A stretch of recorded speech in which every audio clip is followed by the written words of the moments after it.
유병헌 씨가 전남 순천에서 변사체로 발견됐습니다. 변사체로 발견된 건 지난달 12일인데 유병헌 씨로 확인한 건 40여일이 지났습니다. 국립과학수사연구원의 DNA 분석 결과 그리고 지문 감식 결과 결국 유병헌으로 확인이 됐고 자세한 사망 시점, 사망 원인, 정밀 감정과 수사가 더 필요한 부분입니다. 네, 경찰은 수사가 미흡했다는 지적에 대해서 인정하고 사망 원인과 시기를 밝히는 데 수사력을 모으겠다고 밝혔습니다. 먼저 전남 순천경찰서에 나가 있는 취재기자 연결하겠습니다. 자, 백종규 기자, 경찰이 유병헌의 시신이 맞다라고 발표를 했죠? 네, 경찰은 오늘 오전 10시에 순천경찰서에서 브리핑을 열고 순천 매실밭에서 발견된 시신이 유병헌 씨가 맞다고 밝혔습니다. 어제 저녁 시신의 DNA가 유병헌 씨의 DNA와 일치한다는 감정 결과를 국립과학수사연구원에서 통보받았고 어제 저녁 시신의 우측 손가락 지문을 채취해 유 씨의 지문과 대조한 결과 유 씨의 지문이 맞는 것으로 확인됐다고 말했습니다.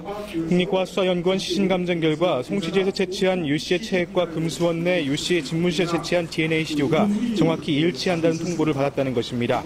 유병헌 씨의 친형인 유병일 씨와의 염색체 대조 확인 결과도 동일한 부모를 둔 형제로 밝혀진 것으로 통보를 받아 유 씨가 확실하다고 전했습니다.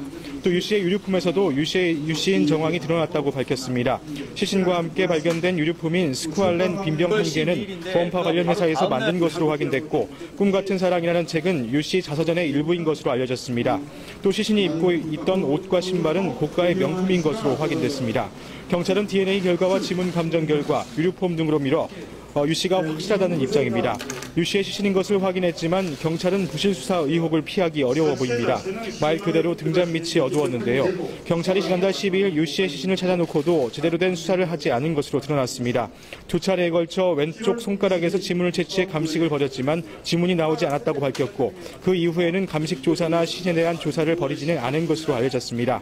어제 국가수의 DNA 감식 결과가 나온 후에야 세 번째 지문 감식을 벌여 유 씨인 것을 확인한 것입니다. 경찰이 시신이 처음 발견됐을 당시 제대로 된 신체 특징과 지문을 확인했더라면 유 씨라는 것을 특정할 수 있었지만 유류품과 시신의 상태를 자세히 살피지 않아 엄청난 수사력을 낭비한 것입니다. 우용호 전남 순천경찰서장도 이와 관련해 미흡한 점이 있었다고 인정했습니다.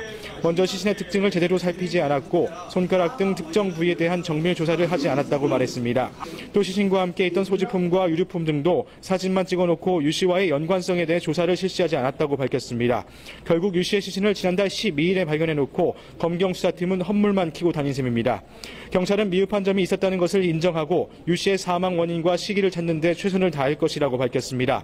하지만 엄청난 수사 인력이 유 씨를 찾아놓고도 제대로 된 확인을 못해 국민의 신뢰를 잃어버린 꼴이 됐습니다.